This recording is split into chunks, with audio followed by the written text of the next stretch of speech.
For 50 years, Lan and Cecil have loved each other. You like it? I do. My parents were mad cool. Just mad cool. It's the happiest I've ever seen her. She had a smile on her face. You do what you gotta do. But being together so long can allow secrets and lies to fester. She was very flirtatious, very flirtatious. He didn't like being dependent upon anybody. When the sacred vow of trust is broken, someone is going to pay the price. It was an incredibly brutal attack. Just because someone is not faithful in the relationship doesn't mean that they commit a murder. Love may be blind and marriage bliss, but divorce is murder.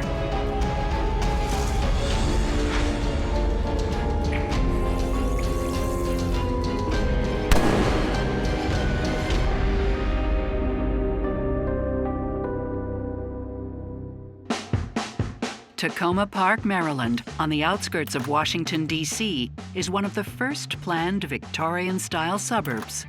The perfect spot for an old-school romance to flourish. I still got it. I swear, Cece, you gonna make me wait all night? Come on now. Hold your horses, woman. Man, these pants so tight, you can see my religion. Well, come over here, and I will show you my promised land.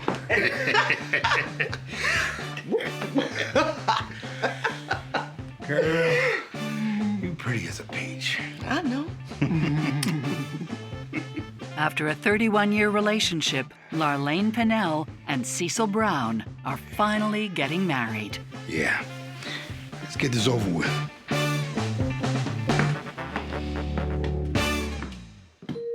When I first met him, he scared me to death. But over the years, he softened up. Cecil was very blunt. He said what he meant and meant what he said. He would do anything for anybody. But Larlene is quite the opposite. She played a lot. She laughed and joked a lot. Just fun to be around. My mother was cool.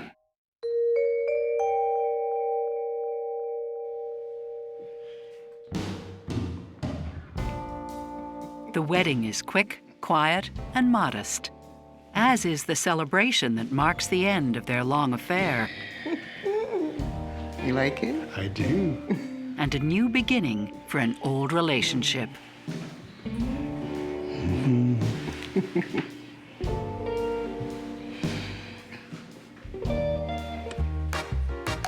Oh. Mm-hmm. Come on now. Give me like that, huh? Let's see. You think I can? Let's see then. Okay. Oh, yeah. We got moves. Cecil and Larlene have been dancing together for years. They used to go to dances all the time. They met at a dance. And my father had a fast car, and she liked fast cars, so they would ride around. They may have acted like teenagers, but when they first met, 23-year-old Cecil was stuck in a stale marriage with 5 kids. He had been married to someone else and had had children with that woman. She had sort of successfully lured him away. Larlene gets to be the piece of cake that is forbidden, but you get to try it. Their forbidden affair lasts 11 years before Cecil finally leaves his first wife and moves in with Larlene.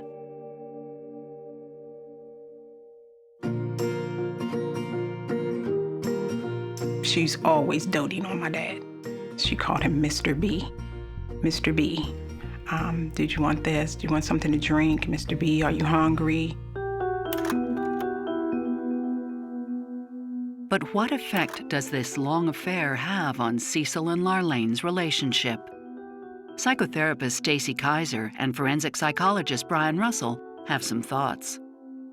The fact that Cecil carries on an 11-year affair with Larlene before actually leaving his first wife and going to live with Larlene and their son is somewhat surprising to me. That whole time he must have been profoundly conflicted. He must have had very strong feelings, a very strong attachment to Larlene. At the same time, something obviously was keeping him anchored with his first wife, probably the fact, I would guess, that they had kids as well. When he finally decides that he's going to leave his first relationship and move forward with Larlene, this could cause some trust issues for her.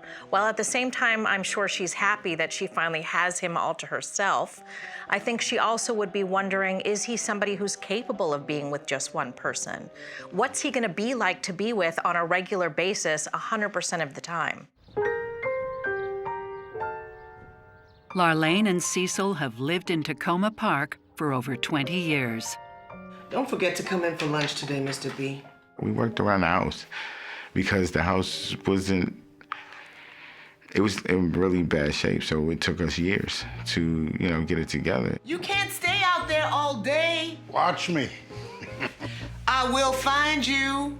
I know where you go. Working around the yard, putting up a fence, painting the house. Mr. B, don't forget to fix the barbecue. We got people coming tomorrow. There were black parties, there were barbecues in the backyard. She was like the matriarch of the neighborhood. She was the go-to person. And Cecil is her go-to man. He provides security and brings in good money as a heavy equipment operator. But he's completely reliant on Larlene for one thing. That what I think it is? Depends. What do you think it is? Another bill. My father couldn't read or write. Oh, come on, just the first word. Don't start with me, woman. You better be taking care of my money. Mr. B, of course, I'm taking care of our money. That made him dependent upon Larlene in a great way. It was like he couldn't function without her doing the paperwork, the banking, the grocery shopping, to do a loan, to do a job application, to keep a schedule, to text on your phone would have been difficult for my dad. He didn't like being dependent upon anybody.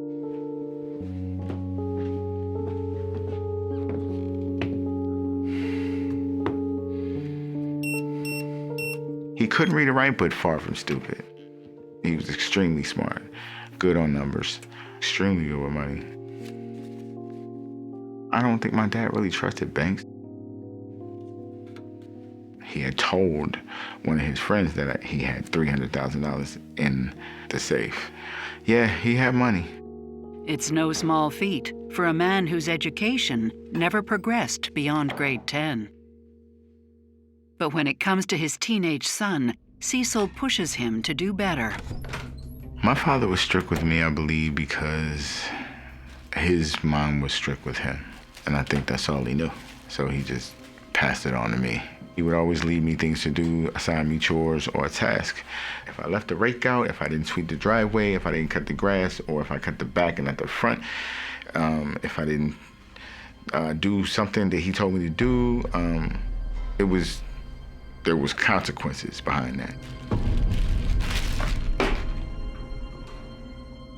You got something to say to me? Oh, I forgot. I was at school. I'm here now.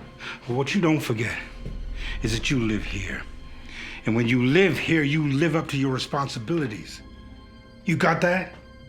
Got it. I don't think you do. Get off me! Not in my house, boy! I'm gonna teach you to be a man. And a man lives up to his responsibilities. Well, you got something to say to me now? He was just an extremely hard disciplinarian.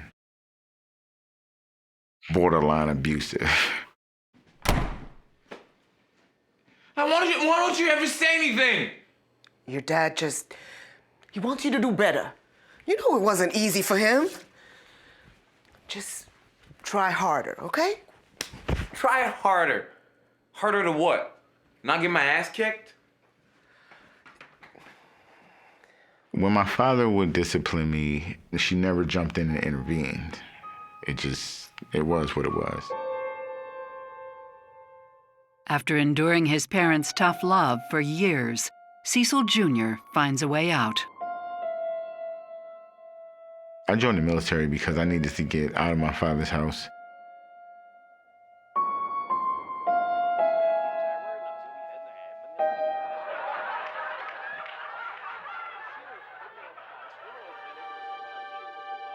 As time passes, Cecil and Larlane's relationship begins to change. They didn't do too much together. She would fuss because he wouldn't take her out to dinner.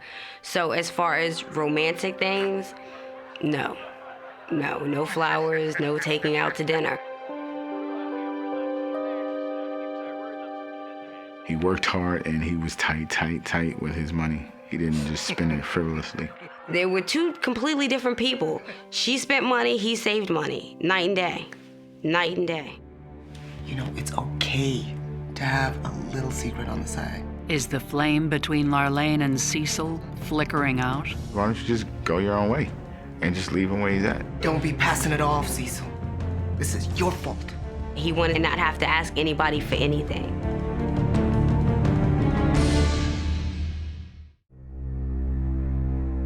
After a 31-year relationship, Cecil and Larlane Brown finally tie the knot. But once the glow of the ceremony wears off, Cecil's penny pinching takes its toll on Larlane. She got a job and she started contributing to the house, so she could kind of get the weight off of her and wouldn't feel like she was being taken care of. Larlane works as a teacher's assistant with special needs children. My mom liked kids and everything, and she liked drawing and everything. But her newfound independence has unexpected consequences. My mom liked to socialize a lot. She was very flirtatious. Very flirtatious when we would be out.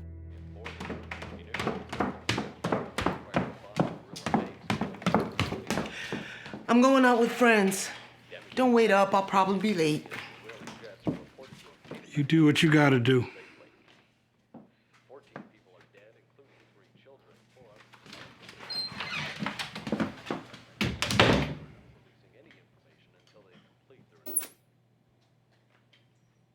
The marriage is hanging together by a thread. Then, at 72 years old, Cecil is laid off. Bailey, come on. We're gonna get through this. We gave her money at church. She was borrowing money from neighbors, people at school. Look, I'm trying, but this is hard for me, The city's run by a bunch of... Don't be passing it off, Cecil. This is your fault. You need to find something quick. Because at this rate, this will be one of the last breakfasts I cook for you. She's like, he's not worried about money. I'm pawning my jewelry and he's sitting back watching TV. He has $20,000 in the safe. With their security now at stake, it seems their marriage may be too. In Cecil and Larlane's relationship, the role is that he's the provider, he's the breadwinner, mostly, and that she is the caretaker in terms of the fact that he's unable to read, and so she manages sort of the household finances and all the things that go about it, and he has learned to lean on her in that way. And it creates a bit of a balance. When Larlane goes out and gets herself a job, it's going to begin to throw off the pattern that they've already developed. And in all likelihood, it's going to make Cecil feel inadequate, not cared for, possibly resentful. And so the one thing that he was bringing to the relationship is now gone. What is left for him? It's emasculating to realize that your wife, who you always have felt needed you and that you have met those needs, now either doesn't need you or needs you and you're not able to meet the needs. And it now is looking like she is slipping away from him, and so he's going to begin to feel possibly desperate, anxious, worried about where this relationship is going. In an attempt to keep her spirits high, Larlene finds a way to distract herself. There you are. Ali, this is my daughter-in-law, Tahira. Tahira, this is Ali, a good friend of mine. Good to meet you, Tahira. See you soon.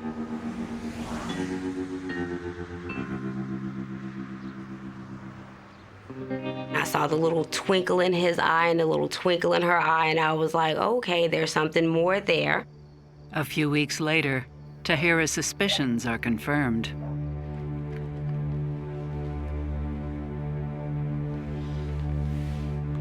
He is real good with his hands. You know, it's okay to have a little secret on the side. They'll tell you all the sweet nothings that your husband's not telling you. I knew that it was the guy from the rental car place. It made me so uncomfortable that my husband came home and found me crying in the living room, and he asked me what was wrong, and I proceeded to tell him that his mother was having an affair on his dad.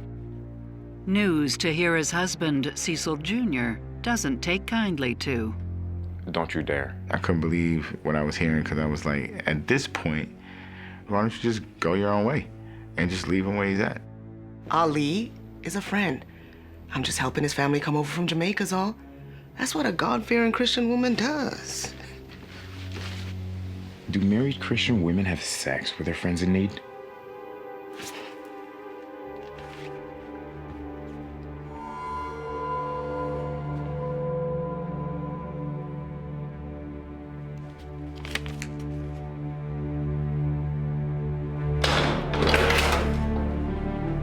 But Cecil Jr. decides if Larlene won't do anything, he'll take matters into his own hands. I went up to his job and I confronted him.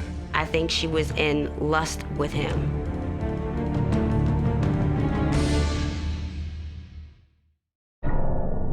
After 72-year-old Cecil Brown loses his job, his marriage to Larlene begins to fall apart. And when their son, Cecil Jr., realizes his mother is keeping secrets, he can't contain his rage.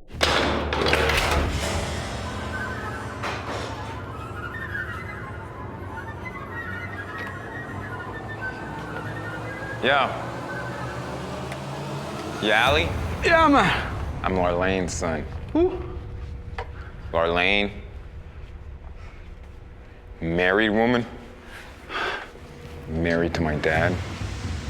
So? Don't with me, man.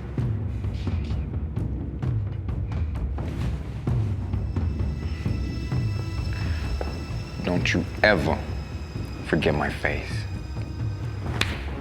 Because you don't want to be seeing it again.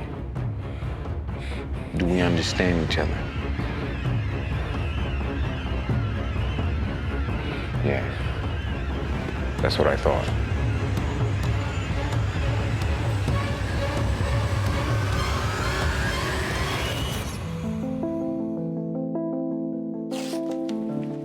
Hey, Dad. What's going on? I can't help you with that. I got it.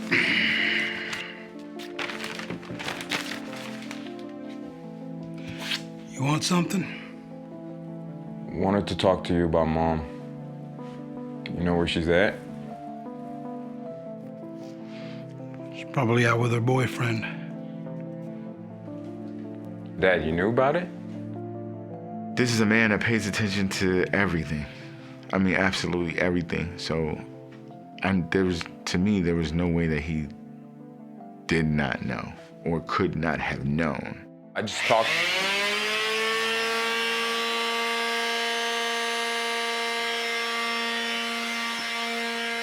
My father's business was my father's business, and I stayed out of my father's business. I was taught that as a kid. He's a big boy, he can take care of himself. He's a proud man.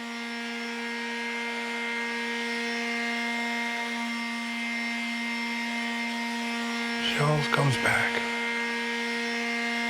Looking at Larlene at this point in her life, I would say she is a target for an affair. She is in a married relationship that has been long-term, and the man that she fell in love with isn't the man that she fell in love with. He is now not working. He is not interested in going out. He's not very attentive or fun anymore. And she is longing for something. I think Cecil at least must have inklings that Larlene is cheating on him, and yet he stays. And I think there are a couple of different reasons that may be. One may be he knows that he cheated on his previous wife for many years, and he may feel in some ways that this is sort of karma, and it's sort of his turn. It may also be that he's in his 70s, and if he thinks, you know, where am I gonna go from here? I also think that Cecil may, at this point, be thinking maybe she'll get it out of her system. Luckily, Cecil finds a new job, easing their money worries. And with his implicit blessing, Larlene and Ali continue their affair. I think she was in lust with him because he was younger than her. He could satisfy her sexually. Larlene was like a kid in a candy store. She was in bliss. It's the happiest I've ever seen her. Despite Cecil's new job, it seems the household finances are on life support, and no one knows why. This ain't been paid. Why? You checking up on me? I thought we were catching up. I'm trying my best. Larlene! Look, I don't understand. What's going on? Learn to read, Cecil. Look, talk to me! Where's my money? I was totally like stunned because my whole life, my father's never had money problems, never. 2 units to clear for a 911 in progress. TAC 2, I copy that you're en route. K9 has been called out. K9 1 is responding.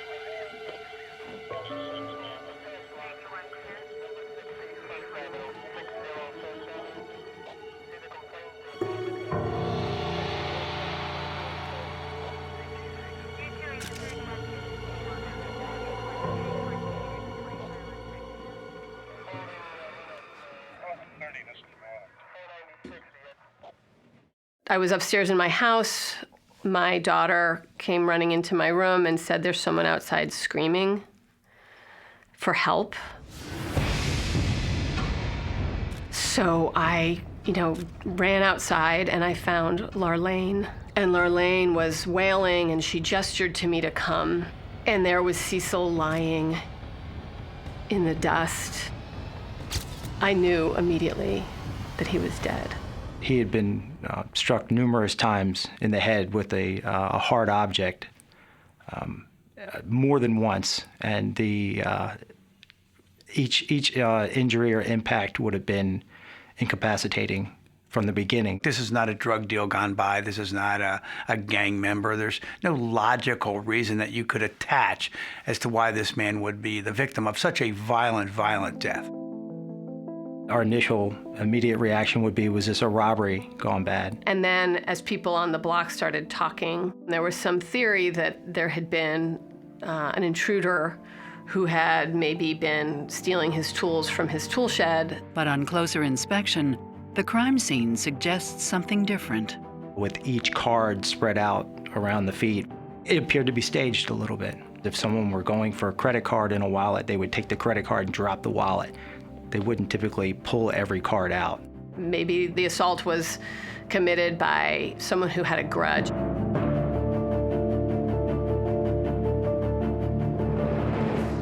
Police hope Larlene can shed some light on Cecil's last morning. I was at home cleaning, I think. Cecil Brown went to work like he often did at 5 in the morning. And When he arrived, they realized they weren't going to be able to do much that day because it had rained the night before. Hi, it's Larlene. Could I speak with my husband, please? He spoke with Larlene on the telephone and let her know that he would be coming home. She told him to pick up his check from work. Is that you, Mr. B? You got something for me?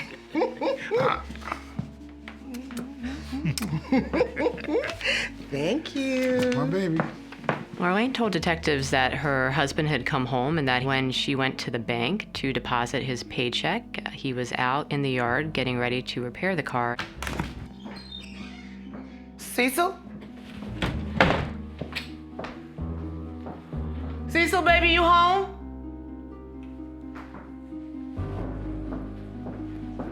Cecil?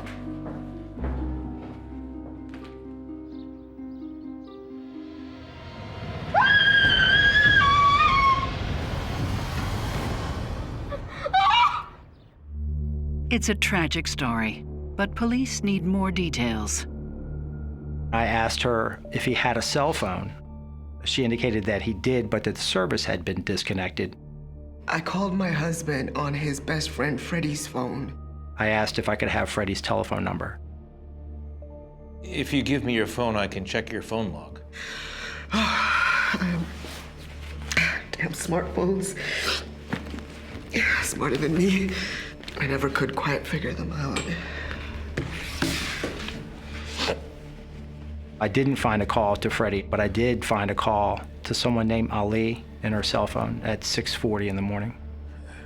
Who's this Ali? A friend.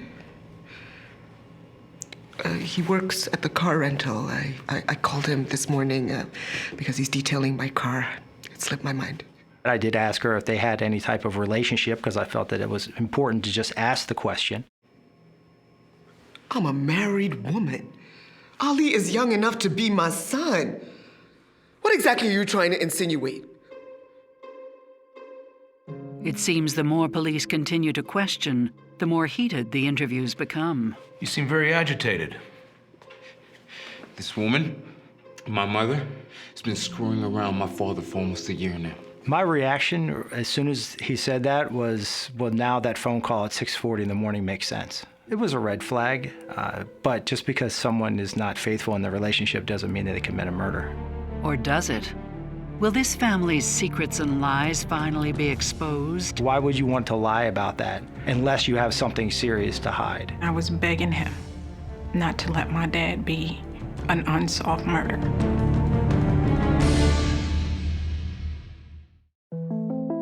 "73-year-old Cecil Brown has been found bludgeoned to death in his backyard in Tacoma Park, Maryland. Police have a couple of leads, but no suspects. Then Cecil Jr. reveals his parents' deepest secret. He immediately told me that he knew that his mother was having an affair with a subject named Ali.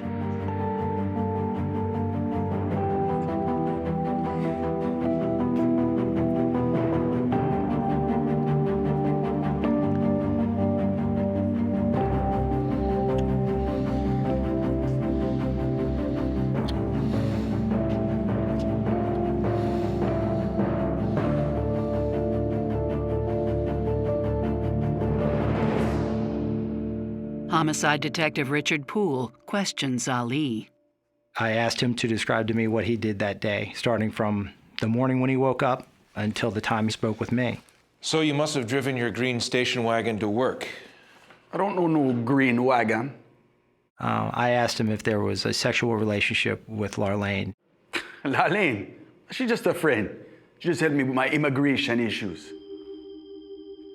Poole checks Ali's whereabouts the day of the murder. We have proof that he clocked in at 12:54 that afternoon. Ali was not at work until after the murder had been committed. Ali did not have an alibi in this case. My interview with Ali, I asked him if he drove a car, and when he said that he didn't, it was a little suspicious. Why would you want to lie about that unless you have something serious to hide? So I had investigators look in the parking lots all throughout the area. I asked our surveillance team to go to his residence. The station wagon wasn't located. We need to find it fast. About a quarter mile away in an apartment complex, they found the station wagon.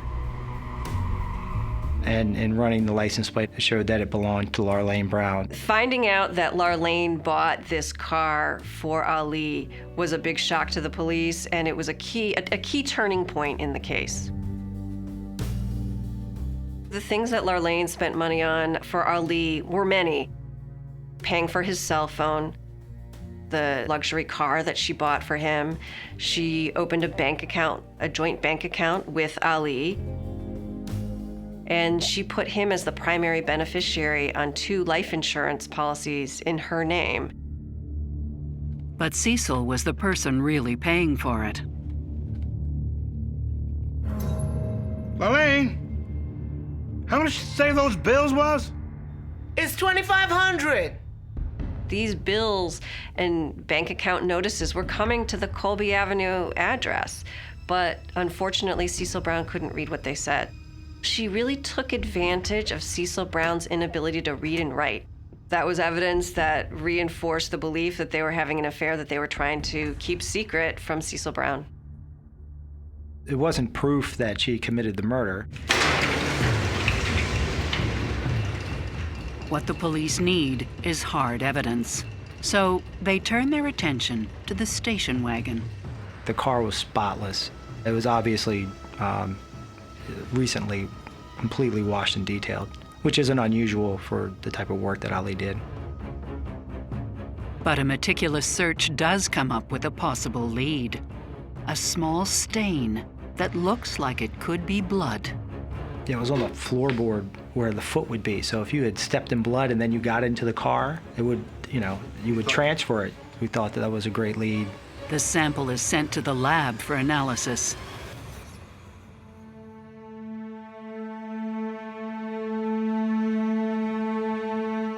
Larlane showed up late at the funeral home, dressed like she was ready for a picnic. I never saw tears. I heard this made-up sound.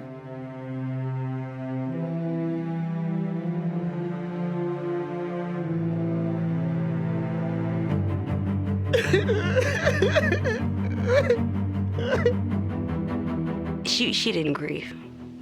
She was a terrible actress. Like, take her Oscar. It was a fake cry. I'm like, you didn't kiss him that much in life, but now you just keep kissing him. Like, is that a guilt thing? Like, is that a I'm sorry thing? Even though Larlane has not been a loyal wife and she's been cheating on Cecil, it is possible that in his death, she is sad about it. He's like a family member to her. She's known him for years, and so her effusive attentiveness, the kissing, might be genuine grief. It's difficult to judge people on their reactions, especially in grief, because people grieve in different ways. Having said that, here's somebody who has not behaved very lovingly to Cecil in the recent past and seems to be making a big show of behaving lovingly towards him at the funeral. That could be covering up involvement in his passing. That could be feelings of guilt over having not been very loving to him, and then now he's gone and there's no way to make amends for that, and so there's a combination of grief and guilt. Then, detectives received the lab results of the bloodstain in Ali's station wagon. The results from the DNA analysis indicated that it was not blood that was located in the vehicle. It was very disappointing to find out that what we thought was possibly DNA located in the vehicle turned out to be a false positive. Larlane's alibi, a visit to the bank, is also confirmed. Investigators were able to pull video footage of Larlane at her local bank. She was at the bank cashing the paycheck at approximately 11:21, which is right when she claimed the murder occurred. Leaving police without a viable suspect or tangible evidence. Weeks go by, and Cecil's son and daughter worry the investigation has stalled. I was begging him not to let my dad be an unsolved murder. And when the cops take a closer look, the case takes a shocking turn. They had a history of fighting that led to violence on the day of the murder. What do you need? Because what do I have to hide? I'm not hiding anything. Without any physical evidence connecting Larlene Brown and her lover Aliza Day to her husband Cecil's murder, the investigation is at a standstill. But this all changes when Larlene points the finger at someone else, her own son. I said, well, who do you think did it? And she's like, well, I don't know. Cecil and his dad didn't get along very well. Get off me! Not in my house, boy! Cecil Pinnell and his dad had a terrible relationship, and that they had a history of fighting that led to violence on the day of the murder. Because me and my father argued a lot sometimes, and it got really loud. Because at 16, we had our first physical fight. He smacked me 3 times. I hit my head on the closet, and that was it. We fought. Police follow up on Larlene's theory. That's true, but that was a long time ago. She's leading you down the wrong path, man. I still need to see your phone. They get my cell phone records and verify where I was. What do you need? Because what do I have to hide? I'm not hiding anything. So whatever you need is fine by me. Police quickly learn that Larlene is lying. Their relationship was flourishing. You could see the proudness on my father-in-law's face when he looked at my husband. If you spent 5 minutes with Cecil Pinnell, you would know that he loved his father and that he never would have committed this murder. Larlene's finger-pointing only serves to implicate her. When she started to suggest that her son, Cecil, was in fact the murderer, there was a cold-bloodedness to that I think shifted me. That she would choose him, that she would throw him under the bus in that way, I think more than anything showed me who she was and what she was capable of. The prosecution team spent many hours with Cecil Pinnell and his family, and we never doubted the sincerity of his love for his father and the truth of his story of what happened that day. But Cecil Jr.'s love for his father threatens to sabotage the entire investigation. He's determined to see where all of his father's money went.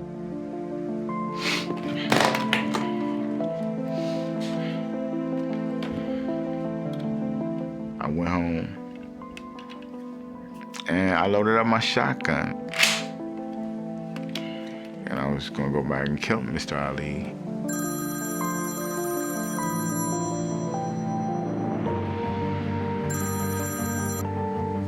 Hello. The chief of police for Tacoma Park, I served with him at Fort Meade, so he knows me outside of his police duties. He asked me, like, gentlemen, just let me handle this one. I know that's your dad, but I'm gonna put my best people on it. Let me handle it.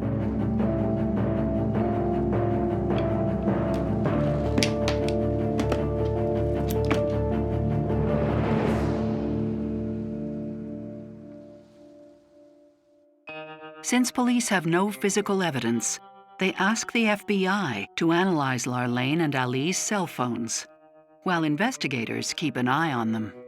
After the murder, Larlene and Ali moved into an apartment together. All along, there had been this plan for a life without Cecil Brown. The police have a compelling circumstantial case. But with no DNA and no murder weapon, the state's attorney is unwilling to take the case to trial.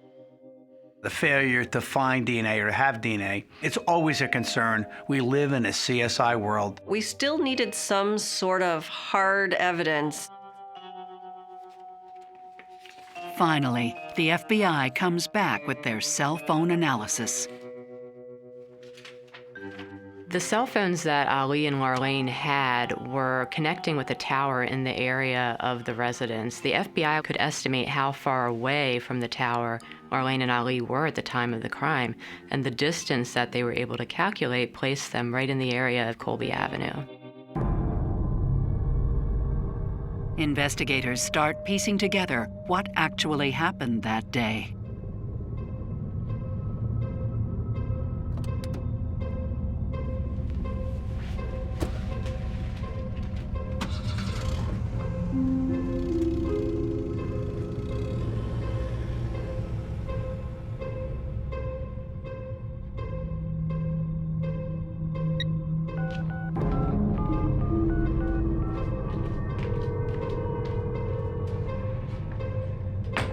Ali?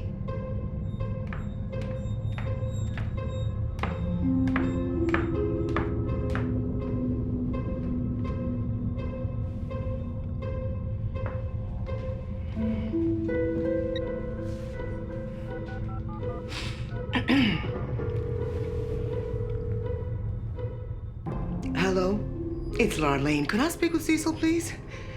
Thanks. Larlene calls her husband to make sure that he's on his way home. Hey, baby. What time are you coming home for dinner tonight? He tells her that he's getting his paycheck and that he is coming home at that time.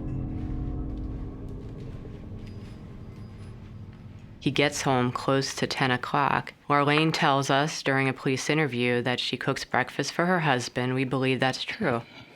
We ain't done this in a long time. Maybe I should do it more.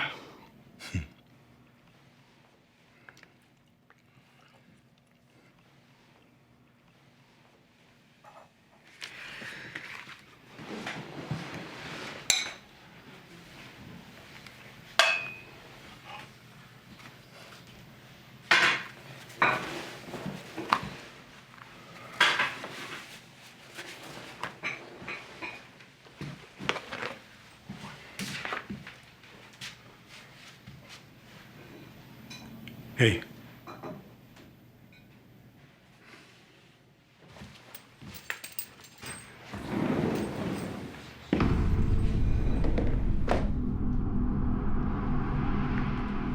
There were text messages between Larlene and Ali in the moments leading up to the murder.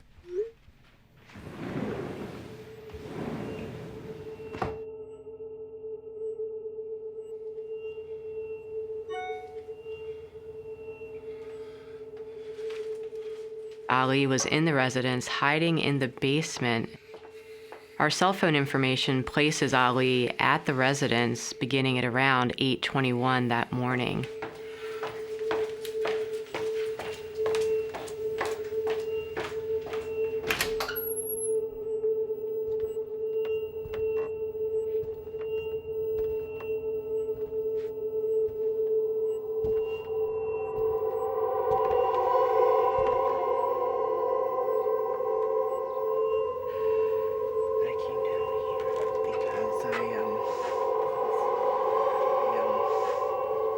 To apologize to you for this morning.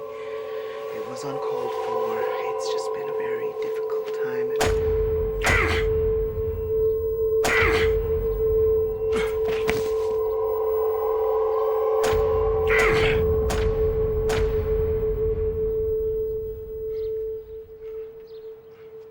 Ali went to work to start establishing a potential alibi, and Larlene went to the bank to then establish her alibi. It's when Larlene comes back from the bank that she sort of begins this charade of finding the body for the first time and the charade of being a grieving spouse. Larlene's motive is simple. Part of the motivation for this murder was Larlene's fear that she was in too deep, that she had spent too much of the family money, that she had created a hole that she could no longer dig herself out of. I believe she spent up all my father-in-law's money. And she knew that if he found out, my father-in-law was gonna kill her. So it was either him or her. So she had to get rid of him. One might ask themselves, Larlene and Cecil have been together for so many years, why would she kill him now? And you might speculate, well, it's because she's in love with Ali and she wants to be with him. But we already know that she doesn't truly make connections with people. She isn't connected to her own son. And so the answer that I can say is that she reached a point where it was gonna better serve her to have him dead than alive. Because that's what sociopaths do. They look for what serves them best. And this was the turning point, her fear that he would be so angry about the money, maybe he would have killed her, that she decided it was better to take the risk to have him killed than it was to take the risk of what was going to happen to her if he found out what she's been doing. Larlene could have gotten divorced and had half of whatever their home was worth, whatever assets were there in the marriage, but she didn't want to settle for that. She wanted all of it. She thought she's going to get away with it, and it seems to me she probably envisioned in her mind, I'm going to get out of this with him gone.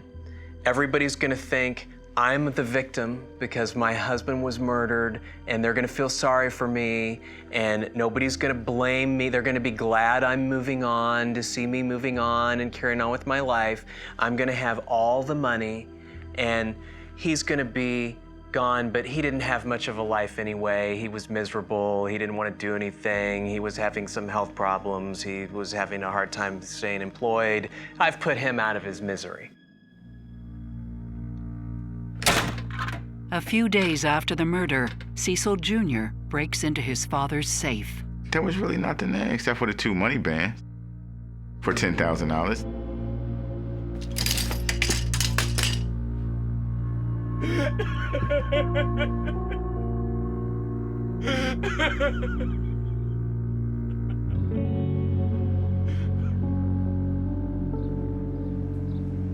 On April 7th, 2017, Larlene Pennell Brown and Aliza Day are each found guilty of second-degree murder.